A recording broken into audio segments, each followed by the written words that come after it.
see those things down there. Oh, yeah. Okay, standing room only in the back, please.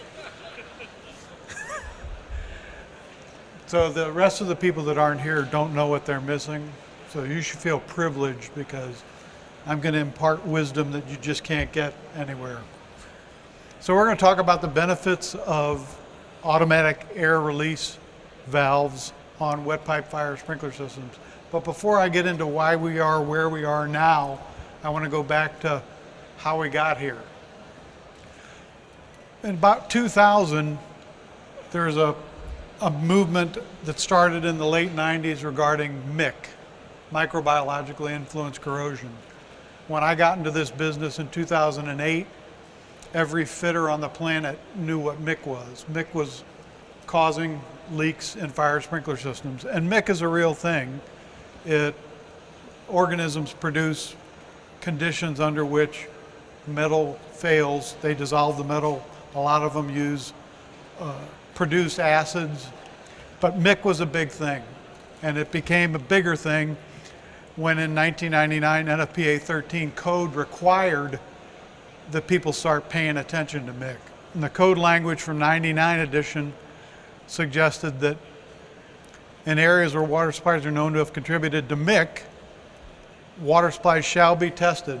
Now they didn't say how to test it, they just said they shall be tested. If you talk to any microbiologist, how you test it is very important. And they said appropriately treated, but they didn't say what that was either. But we're well on the way to MIC, MIC, MIC. This started gaining momentum when FM Global produced their datasheet 2-1 in 2001, Prevention and Control of Internal Corrosion in Automatic Sprinkler Systems. And if you look at the term MIC, it shows up all over this datasheet. In fact, the word MIC is used 55 times in this datasheet. So it was all about MIC. So within the context of it, they talked about enumerating sulfate-reducing bacteria and iron-reducing bacteria, using disinfectants. This got into the code for the US government, the DOD, the GSA. Everybody was talking about using chlorine and microbiocides to control MIC, because the understanding was MIC was the cause of corrosion. So in this, what I call the MIC era, the fire protection industry was totally focused on MIC as the primary cause for leaks. Industry experts, FM Global, NFPA 13, all recommended management of MIC. So that's where we were. As a result of that focus, there was widespread use of microbiocides, cleaning agents, corrosion inhibitors, and the pipe manufacturers started making MIC coatings. And those coatings were designed to control corrosion caused by bacteria. NFPA 25 even began requiring 5-year MIC deposit tests. Again, there was a lot of emphasis on pulling samples and measuring for bacteria, but there wasn't a clear understanding about what to do about it. After 10 years, my company's been doing MIC deposit tests for 10 years. The code requires it. What we found out is there's not a sprinkler system in the country, I'll say in the world, that doesn't have lots of bacteria in it. They're filled with bacteria. Primarily because these are nice, warm, stagnant, cozy conditions. You have residual cutting oils from threading machines. You have debris from the pipe itself. You have all kinds of nutrient materials that organisms can live and grow off of. So they're found in every system. We've never pulled a sample from a system and not found bacteria in it. But we also found that there's no correlation between the quantity of bacteria and the number of leaks. So you could have a lot of bacteria in the samples from your system and no leaks, or you could have very few bacteria and lots of leaks. There was zero correlation. What we saw, however, was there was a direct correlation between the number of leaks and the number of drain and fill cycles. Malls, for example, where they do lots of tenant modifications on the sprinkler systems, and they drain and fill a lot, had a lot more leaks than buildings, office buildings, where they never drained and filled at all. So we started looking at other causes. We did a lot of failure analysis. We do roughly 400 to 500 pipe samples a year, and all of the metal loss patterns we saw indicated that the corrosion was caused by oxygen, simple oxygen corrosion. We had done a lot of work in the past on analyzing mick corrosion. Mick has very characteristic metal loss. It's concentric stair-step plateaus. And the reason they are caused is because an organism attaches to a pipe, it goes from a planktonic state to a sessile state, consumes nutrients from the water, and as the colony grows, you get metal loss under the colony itself. We didn't see this very often. We said 7 or 8 years ago that the failures attributable to bacteria were less than 10%. We suggested less than 5%, but everybody was still out there talking about mick. The most common leak we see in fire sprinkler systems is weld seam corrosion. The reason that is when fire sprinkler piping is welded, the heat affected zone around the weld becomes more prone to give up its electrons and have corrosion. It's a very well-known phenomena. A lot of industries that use electric resistance welded pipe actually heat treat the pipe after it's made to eliminate that heat affected zone. But this industry couldn't do it because of weldolets on the manifolds. You couldn't heat treat that pipe. So we started looking at other options for controlling the corrosion. Another thing we found, we were the first to point out, galvanized pipe fails 3 to 4 times faster under identical conditions to black steel because of the oxygen corrosion. There's lots of complications with galvanized pipe. We've seen failures in Las Vegas in 12 months. When you have trapped water in a main and a weld seam under that trapped water, you can actually get through the wall penetrations in less than a year. And it's because of the unique characteristics of the zinc coating and how it corrodes. So we began recommending 7 or 8 years ago, stop using galvanized pipe. There's other issues around it. We published a paper called 6 Reasons Why You Shouldn't Use Galvanized Pipe in Dry and Pre-Action Systems. One of them is very simple. The zinc that is shed during the corrosion process on galvanized pipe is a toxic heavy metal. And what do we do with full flow trip tests after we get finished testing a system? We dump that to the sewer. Well, most cities, this city probably has a limit to discharge of less than 50 milligrams per liter. Most samples that are going out have between 1,000 and 2,000. So when you do that, you're committing a felony because you're discharging heavy metals, but nobody knows about it, so nobody worries about it. The bottom line is galvanized pipe fails, and FM Global has now recognized the acute vulnerability of galvanized pipe. In their last few publications, they've indicated that galvanized pipe can fail in 2 to 3 years in dry and pre-action systems where there's trapped water. So it's a big problem. FM says mick is responsible for less than 10%. We think it's now less than about 5%. Mick occurs, mick is a problem, it's a real thing, but it doesn't cause many leaks. So in October of 2009, we published an article in Sprinkler Age magazine entitled "Mick is not the primary cause of corrosion in fire sprinkler systems." We said it's oxygen. So let's start thinking about oxygen. When you look at failures in fire sprinkler systems, when they're fully replaced, only about 80% of the pipe shows any corrosion damage at all. In wet pipe systems, the corrosion is localized to where the trapped air is.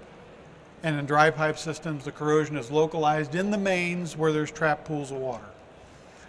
So it's very, very localized. In order to have corrosion with oxygen, as a corrosion engineer, we focus on 3 kinds of corrosive gases: hydrogen sulfide, carbon dioxide, and oxygen. Oxygen is a very damaging corrosive gas. In order to have oxygen corrosion, you must have liquid water, because the oxygen dissolves in the water and then reacts with the metal. If you don't have liquid water, you cannot have corrosion. So you won't have corrosion in freezers, for example. The temperature slows down the reaction rate, but no liquid water, no corrosion. If it can't dissolve in the water, it won't cause the chemical reaction. So here's 2 things you need to understand about the physics and the chemistry of oxygen corrosion to get how we came at our solution. It's a two-step process. Oxygen dissolves in the water first, so it has to dissolve in the water. Well, that's a bottleneck because oxygen solubility in water is very low. You can only get 10 parts per million of oxygen to dissolve in the water. And when I say dissolve in the water, it has nothing to do with H2O. Those are covalent bonds, and the O in the H2O is not involved in corrosion at all. It's the oxygen that fish breathe. So 10 parts per million is 0.001%, very tiny amount. Soon as the saturation level hits 10 parts per million, no more oxygen goes into the water. And remember, in order to have corrosion, it has to dissolve in the water first. So it has very limited solubility, but it also, in stagnant systems, has very limited mobility. That means the surface where the oxygen in the air contacts the water, it'll dissolve into the water, but it's not going very far because the oxygen molecules are not moving very far from the point where they enter. So you get it to dissolve in, it hits saturation, that's a bottleneck. So a trapped reservoir of air in a fire sprinkler system takes about 90 to 120 days to get consumed. Why? Because it dissolves into the water, it reacts with the pipe, falls below saturation limit in the water, more dissolves in, and you get that progression till it's consumed. In 120 days, it's all gone. Okay?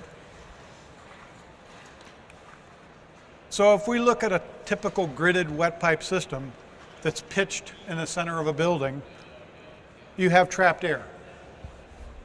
It's very important to understand, in order to have corrosion, you must have liquid water, air, and metal. Can you have corrosion in that point where the trapped air bubble is? No, there's no water. There's no water for the oxygen to dissolve into. Down here, where it's fluid packed, you can't get corrosion either. Why? Because it's going to dissolve into the water at the air-water interface. And remember I said low mobility? It's not going to move very far down here, so you'll have very little corrosion here. All of your corrosion is going to be in close proximity to the air-water interface. Okay? That's very important. That's why you have such limited pipe damage. It's damage where the air-water interface is, and you get secondary corrosion where the debris ends up, but it's not corroded at all up at the peak or where it's fluid packed. Here's another typical configuration. Front of a building to back of a building. This is a Walmart, Home Depot. All of those stores are pitched from back to front. So all the trapped air is at the front of the store. Why? Because that's where the cash registers are, and that's where we want our leaks to occur. Seriously. You know, you can go on, never mind. So all of your leaks are occurring at that point where the air-water interface is. So two measurable things occur as a result of this corrosion reaction. One is it creates a pit. That metal that reacts with the oxygen leaves the surface of the pipe and becomes a water-soluble ion.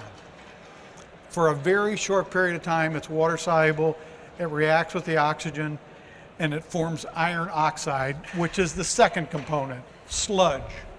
So you get iron oxide rust, which is incredibly insoluble. If you ever got a rust stain on your front porch and you try to get it off, it does not want to dissolve. So here's some pictures. Air-water interface, main branch line. This is a high branch line. Look at all the corrosion near that interface. Look at the corrosion near that interface. So here's an example. This is a client in California who had a 400,000 square foot warehouse, and he started having leaks.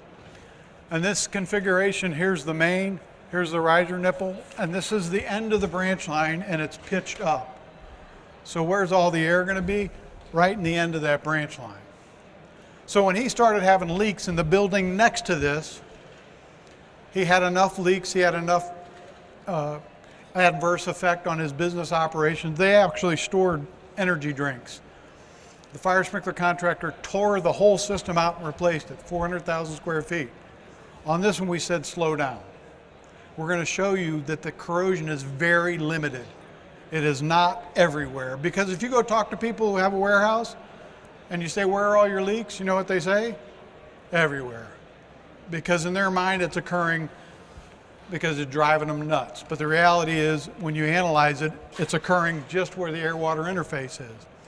So here's what we're going to look at. We're going to open up a piece of pipe. So you know what the fitters say the first time they see this?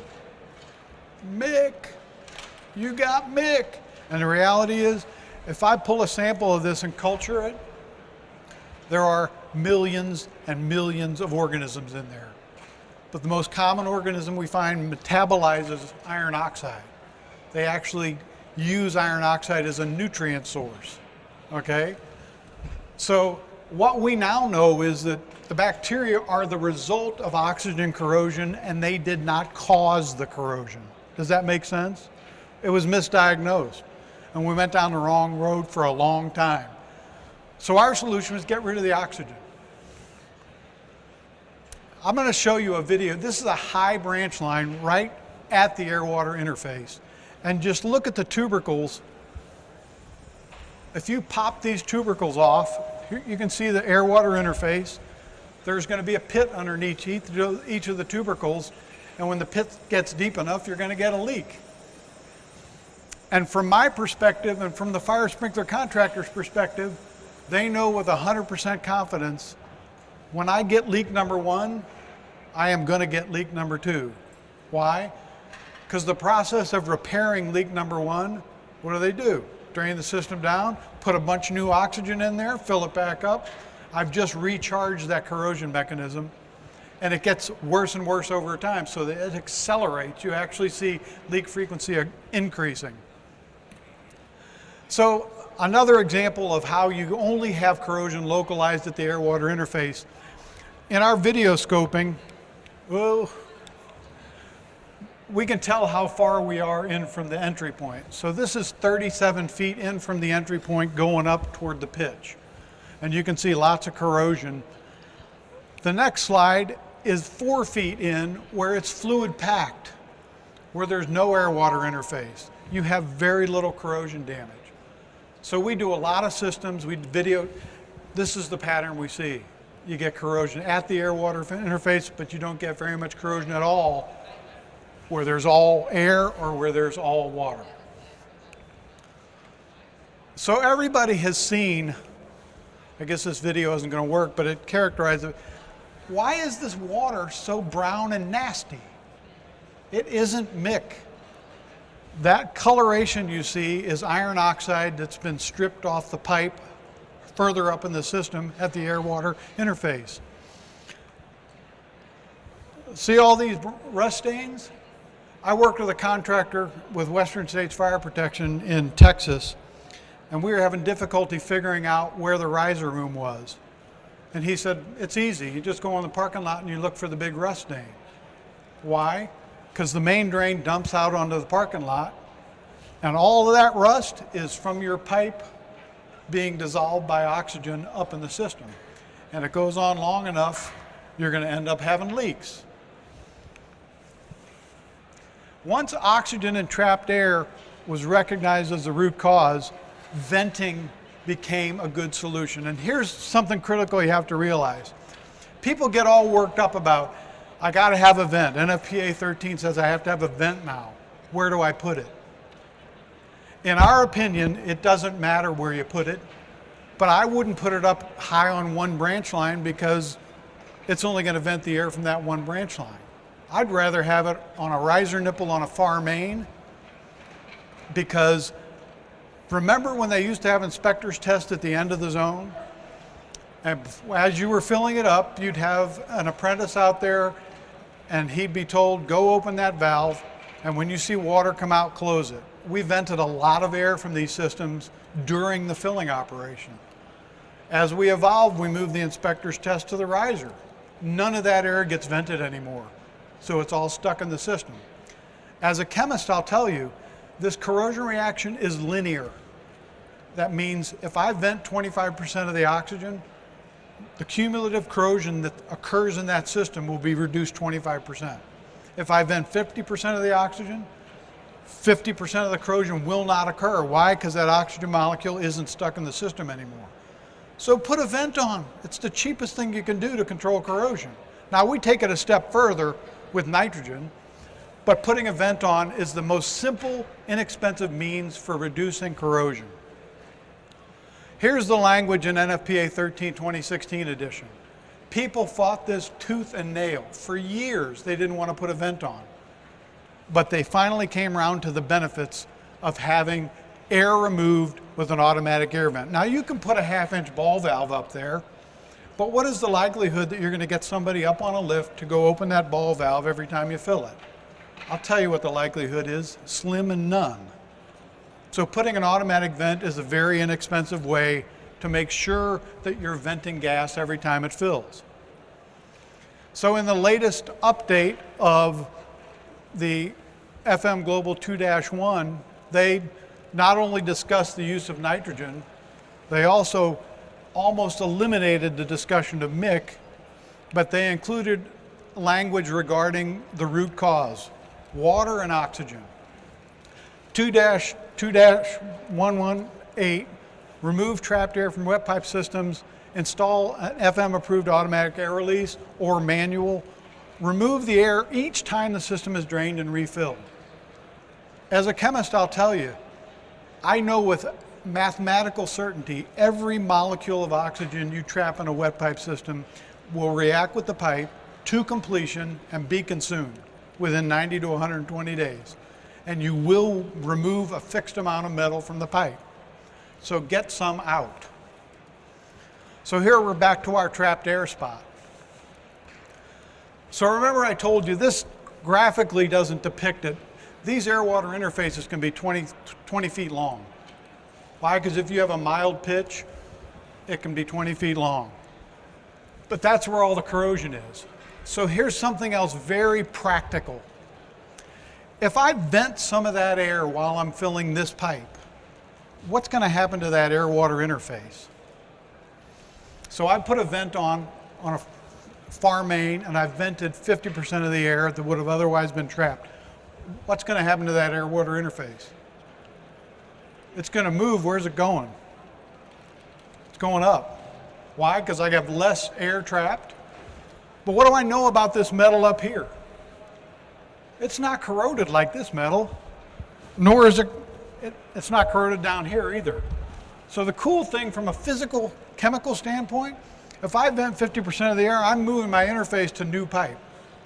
I'm going to make that damn thing last longer just because I vented air.